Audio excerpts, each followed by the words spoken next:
எல்லாருக்கும் வணக்கம். Welcome to my channel B2 cooks. இன்றைக்கி என்னோட சேனலில் அவல் வச்சு ஒரு கொழக்கட்டை ரெசிபி ஒன்று பார்க்கலாம். இதுக்கு நான் மீடியம் திக்னஸில் இருக்கிற வெள்ளை அவல் எடுத்திருக்கேன். நீங்கள் சேப்பு அவலும் யூஸ் பண்ணலாம். இதை நம்ம ஒரு 1 or 2 டைம்ஸ் தண்ணியில் வாஷ் பண்ணிவிட்டு தண்ணியை ட்ரெயின் பண்ணி அந்த ஈரத்தோட ஒரு 10லேருந்து ஒரு 15 நிமிஷம் வச்சு வைக்கலாம்.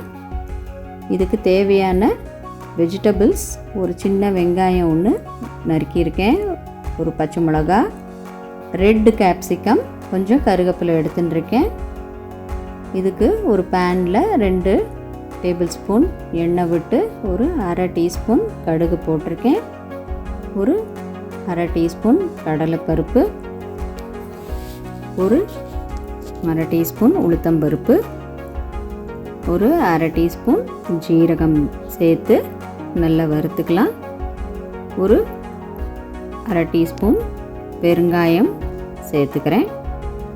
இதெல்லாம் நல்லா கோல்டன் கலரில் ஃப்ரை ஆனதுக்கப்புறம் வெங்காயம், பச்சை மிளகா இதையும் சேர்த்து நம்ம கொஞ்சம் ஃப்ரை பண்ணி விட்டுக்கலாம்.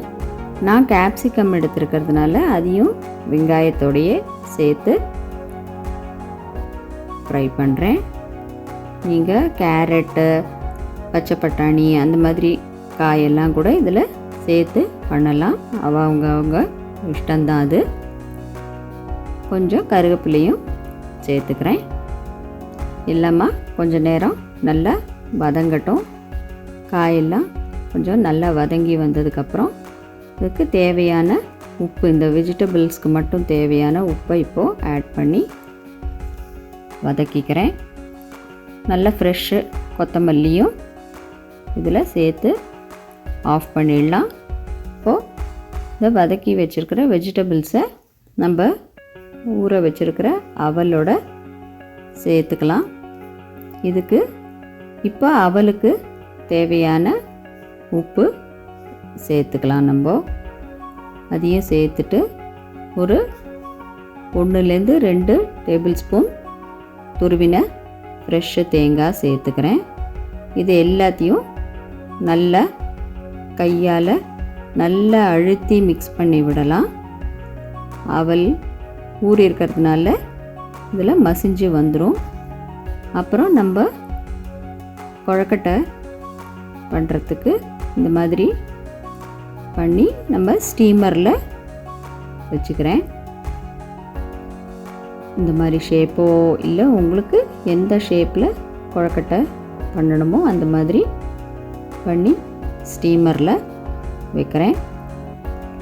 நம்ம குக்கரில் தண்ணி விட்டு ஸ்டீமர் வெசலை உள்ளே வச்சு நம்ம எப்போவும் ஸ்டீம் பண்ணுற மாதிரி இதை வைக்கலாம். ஒரு 7 to 10 மினிட்ஸ் ஒரு மீடியம் ஹீட்டில் ஸ்டீம் ஆச்சுன்னா போகும். 10 நிமிஷத்தில் சுட சுட அவல் கொழக்கட்டை ரெடி. பாருங்கள், நல்ல சாஃப்டாக நல்லா சூப்பராக ரெடி ஆகிடுது. இது சட்னி, சாம்பார் இது வேணால் நம்ம சைட் டிஷ்ஷாக தொட்டுக்கலாம். இந்த ரெசிபி கண்டிப்பாக ட்ரை பண்ணி பாருங்கள். நம்ம பிரேக்ஃபாஸ்ட்டு, டின்னர் எதுக்கு வேணால் இந்த ரெசிபி ஈஸியாக நம்ம பண்ணிடலாம். கமெண்ட் பண்ணுங்கள். ரெசிபி உங்கள் ஃப்ரெண்ட்ஸோட ஷேர் பண்ணுங்கள். ஃபஸ்ட் டைம் என்னோட சேனலை பார்க்குறீங்கன்னா கண்டிப்பாக B2 குக்ஸ்க்கு சப்ஸ்கிரைப் பண்ணுங்கள். தேங்க்யூ.